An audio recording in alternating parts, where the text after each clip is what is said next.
तालियां तो अब चाहिए। मुझे लगता है जिस तरह से मोदी जी काम कर रहे हैं, जितने कांग्रेस के लोग आज भाजपा में शामिल हो रहे हैं, पूरा देश एक दिन कांग्रेस मुक्त हो जाएगा। और तालियां भी चाहिए और भाजपा कांग्रेस युक्त हो जाएगी।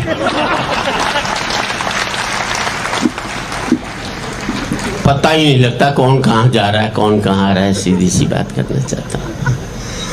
और एक और बात कहना चाहता हूँ, कभी भी किसी के ब्याह में जाओ,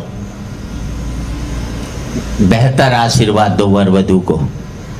ये मत कहो कि तेरी जोड़ी राम सीता जैसी बनी रहे, उसे कहना तेरी जोड़ी दादा दादी जैसी बनी रहे, तेरी जोड़ी नाना नानी जैसी बनी रहे।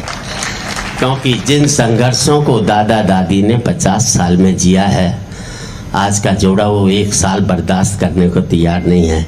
उन संघर्षों को जीना सीख जाए तो मैं समझता हूँ कि ज़्यादा बेहतर है। अब तो खैर मोदी जी ने बहुत बड़ा काम किया देश में।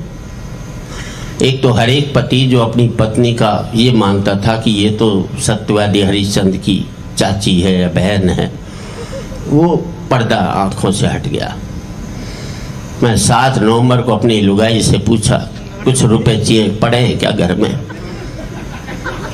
7 नवंबर को बोले आपकी कसम घर में जहर खाने को भी पैसे नहीं। मैंने मान लिया, क्योंकि मैं मानता था हरिश्चंद्र जी की बहन है ये, सदा सी।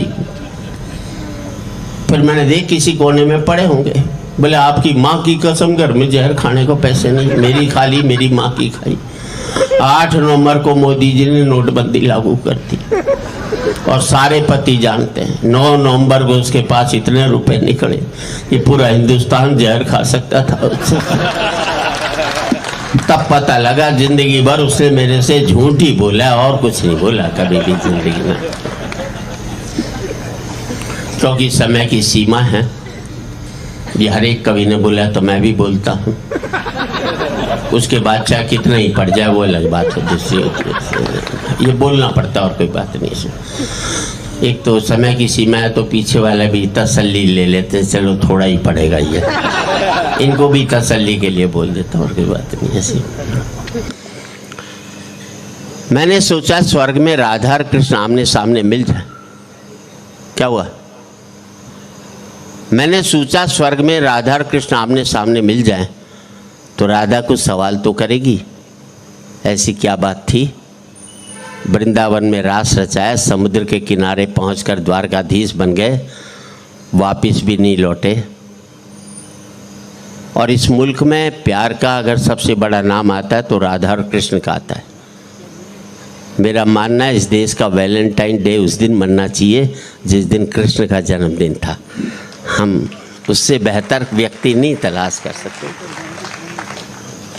विराट भाई और सुल्तान मामा हर से बाद मिले हैं, तो आप सवाल।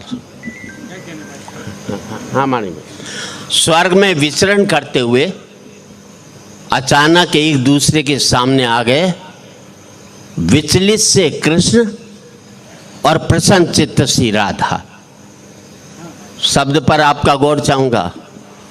कृष्ण इसलिए विचलित थे कि प्रेम से अलग होकर गए थे, राधा इसलिए प्रसन्नचित्त थी कि प्रेम में डूबी हुई थी। विचलित से कृष्ण और प्रसन्नचित्त सी राधा। राधा मुस्काई, कृष्ण सक पकाए। इससे पहले कि कुछ कह पाते बोल उठी राधा, कैसे हो द्वारकाधीश? अब आपका आशीर्वाद चाहिए। आप अपने बेटे को पप्पू के नाम से बुलाते हो, किसी दिन उसके नाम से बुलाओगे तो बेटे को लगेगा पापा नाराज हैं क्या, मेरे प्यार वाले नाम से मुझको आज नहीं बुला रहे हैं। कैसे हो द्वारकाधीश? जो राधा उन्हें कान्हा कान्हा कह करके बुलाती थी, उसके मुख से द्वारकाधीश का संबोधन कृष्ण को अंदर तक घायल कर गया। फिर भी अपने आप को संभाल लिया। बोले राधा से, मैं तो तुम्हारे लिए आज भी कान्हा हूँ, तुम तो द्वारकाधीश मत कहो, आओ बैठते हैं, कुछ मैं अपनी कहता हूँ, कुछ तुम अपनी कहो। सच कहूँ राधा, जब भी तुम्हारी याद आती थी इन आँखों से आंसुओं की बूंदें निकल आती थी। और पूरे एक व्यक्ति सबका आशीर्वाद चाहूँगा। सच कहूँ राधा, जब भी तुम्हारी याद आती थी इन आँखों से आंसुओं की बूंदें निकल आती थी। बोली राधा, मेरे साथ ऐसा कुछ नहीं हुआ, ना तुम्हारी याद आई ना कोई आंसू बहा, क्योंकि हम तुम्हें भूले ही कहाँ थे जो तुम याद आते। और तालियां तो अब चाहिए, क्योंकि हम तुम्हें भूले ही कहाँ थे जो तुम याद आते। और इन आंखों में सदा तुम रहते थे, कहीं आंसुओं के साथ निकल न जाओ इसलिए रोते भी नहीं थे। और इन आंखों में सदा तुम रहते थे, कहीं आंसुओं के साथ निकल न जाओ इसलिए रोते भी नहीं थे। कृष्ण कुछ कड़वे सत्य सुन पाओ तो सुनाऊं। कान्हा से द्वारकाधीश बनने पर या प्रेम से अलग होने पर तुमने क्या खोया, उसका एक आईना दिखाऊं। अब आपकी सदन की तालियां चाहूंगा साहब। तुमने क्या खोया, उसका एक आईना दिखाऊं।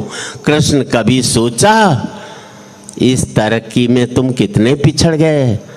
यमुना के मीठे पानी से जिंदगी शुरू की और समुद्र के खारे पानी तक पहुंच गए।